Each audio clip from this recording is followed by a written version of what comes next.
In this video, we're going to approximate the area under a curve using rectangles. It says use the left endpoint approximation to approximate the area under the curve of f of x equals x squared over 4 plus 1 on the interval -3 to 3 using n equals 3 rectangles. So they want us to use 3 rectangles. They give us an interval from -3 to 3. If we're going to use 3 rectangles, we're going to find the widths of those. So to find the widths of those rectangles, we're going to say that change in x is going to equal, we're going to call this A and this B. So it would be B minus A over the number of rectangles they want us to use, which is n. So that would be 3 minus -3 over 3. So we get 6 over 3, which is 2. So change in x is 2.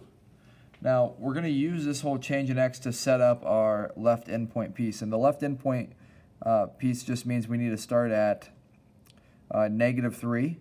So we want to start at basically f of -3 and then work our way to the right. So how we're going to do this is we're going to say x sub 0 is equal to -3. So we're going to have x sub 1 is going to be equal to -3 plus change in x, which is equal to, that would be -1. And then we're going to have x sub 2 is equal to -3 plus 2 changes of x, which is equal to 1. Remember, change of x, we just found that that's 2. So I'm basically adding 4 to this. And then what we're going to do is we're going to write that the area then can be found by, so the area is going to equal, so the 2 represents, this change of x represents the width. So if you think about a rectangle, it's going to represent this piece of the rectangle. Now the f of x0 would be, so if I write f of x0, this is a y value, so this is going to represent the height of our triangle over here. So we're going to take f of x0 times change of x to get the area of one triangle. We're going to add that with f of x1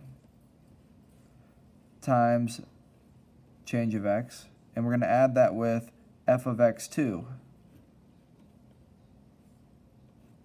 times change of x.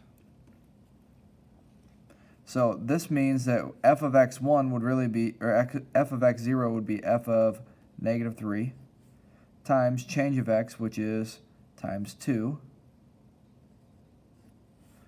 plus f of x1, which is f of -1 times 2, and then plus f of x2, which would be 1, so f of 1 times 2.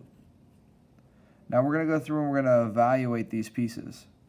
So f of -3 would be, let's take this function here, we'd write -3 squared divided by 4 plus 1, and we're going to multiply that times 2. And we're going to add that with f of -1, which we're going to have -1 squared divided by 4 plus 1. That'll be times 2. And then we're going to have f of 1, which would be 1 squared divided by 4 plus 1, all times 2. Let's evaluate this here. So we get 9 over 4 plus 1 times 2 plus 1 over 4 plus 1 times 2 plus, this would be 1 over 4 again, plus 1 times 2. Now we're going to start throwing this in the calculator here. So 9 over 4 plus 1.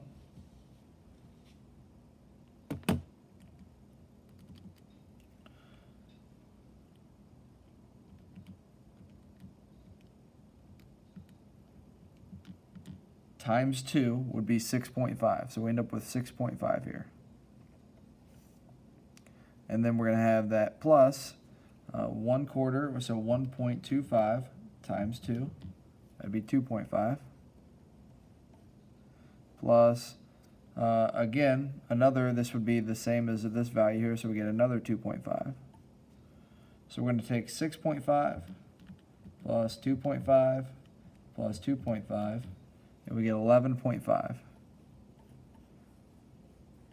Enter this fraction as your answer. Okay, so they want this in fraction form, so we'll get that converted. And we get 23/2. So the area using the left end point approximation would be 23/2.